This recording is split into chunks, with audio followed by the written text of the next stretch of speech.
Matt Vanderwall and Associates, Jackie Mish. And the proposed schedule that you see in front of you has been elongated from our original comprehensive plan schedule, which had us finishing the comprehensive plan before the end of the year. And the primary reason for needing a couple of extra months is to incorporate into the plan scope the review of the Hillmore design concepts by the city. The city took a few months to end up with a decision about how to address that issue, and that ended up stretching out the process. So we wanted to identify specific dates now that we have the process resolved as early as we could in the process. So this outline identifies those dates. The items in bold are public input opportunities, and I'll just identify those for the audience at home or anyone else who doesn't have the schedule in front of them.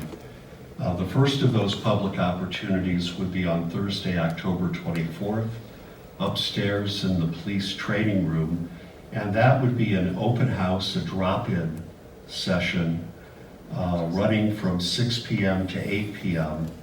To take comments on the draft comprehensive plan, not necessarily on the Hillmore process, which needs more time to bring forward. The public open house to review the Hillmore concept is planned for December 5th at Badger High School in the cafeteria from 6:30 to 8:30.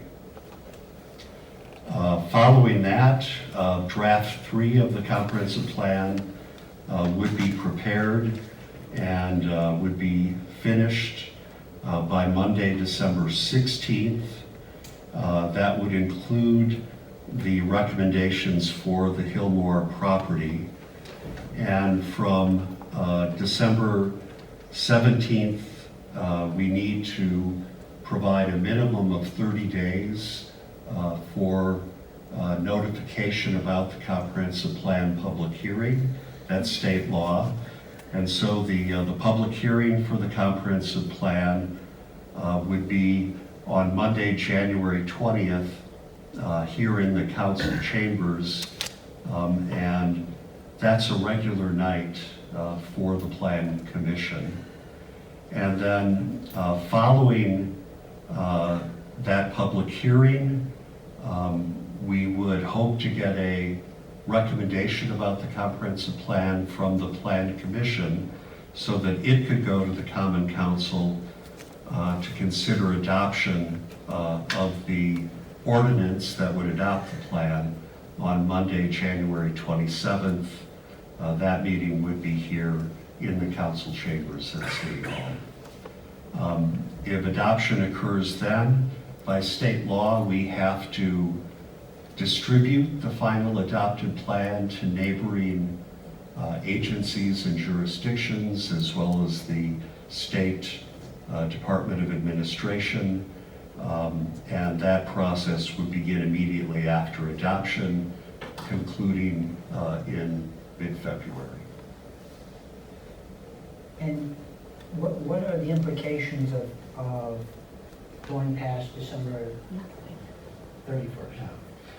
Well, I believe my recommendation would be that if we go beyond January 1st, we cannot make any changes to our zoning ordinance or to the zoning map until the new comprehensive plan is adopted. And the reason that's my opinion, is the state law says that zoning decisions have to be consistent with the comprehensive plan. And the kind of zoning decisions that a city makes is either changing the zoning ordinance or changing the zoning map. So I think that in effect, after January 1st, until the comp plan is adopted, we have to put a hold on any changes to the code or the map until the plan is finalized and adopted. I concur with that. There's nothing in the statutes that say what happens if you don't renew it within the 10 years, but in talking to a number of colleagues across the state, we pretty much come to the conclusion that really there's nothing we can do with our zoning code until we adopt a new comprehensive plan. Yes, Administrator Wallen, did you have your hand Oh, had an itch. Sorry. up? All right. Anyone else have a comment, or?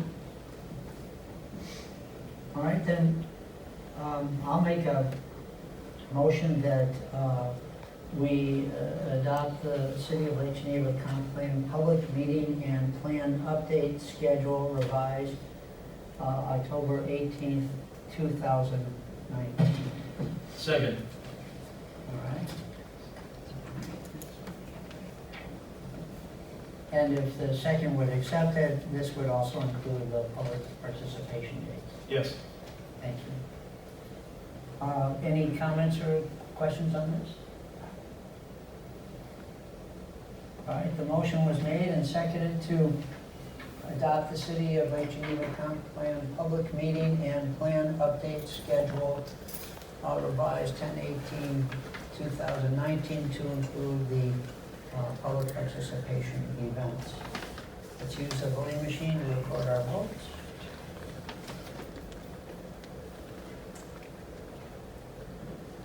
That passes unanimously. Item 10. Motion to adjourn.